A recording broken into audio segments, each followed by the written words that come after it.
breaking news, a disaster this evening at a national airplane racing event in Reno, Nevada.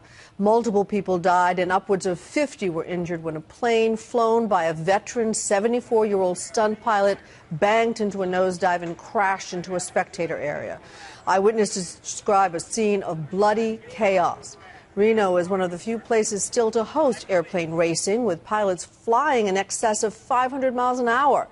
In a news coverage conference tonight, the event president said mechanical difficulties may have caused the crash. It all happened in a matter of minutes late this afternoon, local time, at the famous Reno Air Show, one of the few places in the country where plane races still take place. Something went tragically wrong. Holy shit! The crash left a sea of injured, many critically. The death toll is climbing. Did you see that? And he topped out and he did a belly up and did it inverted, coming back down. There appeared to be some problem with the aircraft that caused it to go out of control. Jimmy Leeward, a well-known and respected racing pilot, was helming the P-51 Mustang that crashed into spectator seats. Leeward talked yesterday about how he thought he might win the races this week. Right now, I think we've calculated out we're as fast as anybody in the field.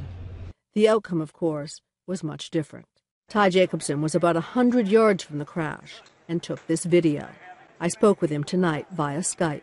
I asked him if he could tell what went wrong. I was over in the pit area walking around to find some pilots that I knew from my hometown, and saw two planes that were in formation coming around turn 4, another plane that was just by itself trying to chase them, and then the fourth plane after that did what's called a mayday maneuver, and he pulled out of formation and pitched up very high, probably to 6,500 feet, and banked to the right and did a rolling maneuver and came back down and went into the crowd.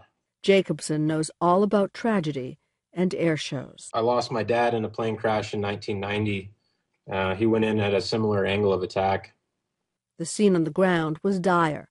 Bodies strewn, people removing their shirts to stop the bleeding of others. Immediately after the crash, the local hospital was told to be prepared for 80 to 100 patients. The Reno Air Show is one of the few places in the country where planes race extremely low to the ground. Speeds can reach 500 miles an hour. As for the future of such shows, I think it's a risk that you choose. What about the spectators, I asked. It's pretty difficult, yeah. This year's show, which was supposed to go through the weekend, was officially canceled.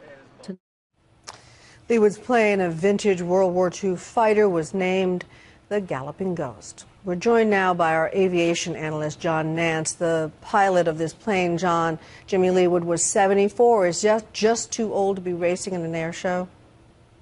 Oh, it has nothing, I'm sure, to do with it, Cynthia. I mean, a full investigation has to go on here, but somebody like Jimmy knows what he's doing. He's hale and hearty and well fit for that. He could probably be, who could have been racing on to age 85. I doubt seriously age has anything to do with this.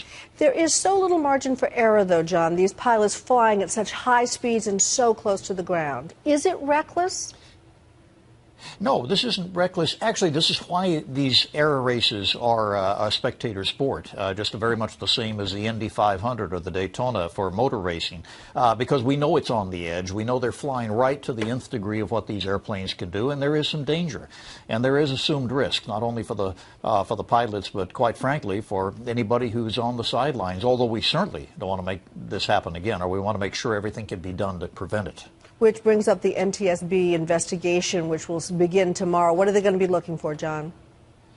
Classic NTSB investigations, and they are great. We'll look for all the facts, not to prejudice with anything else. And until they know every aspect of what can be known about this, then they won't get to conclusions.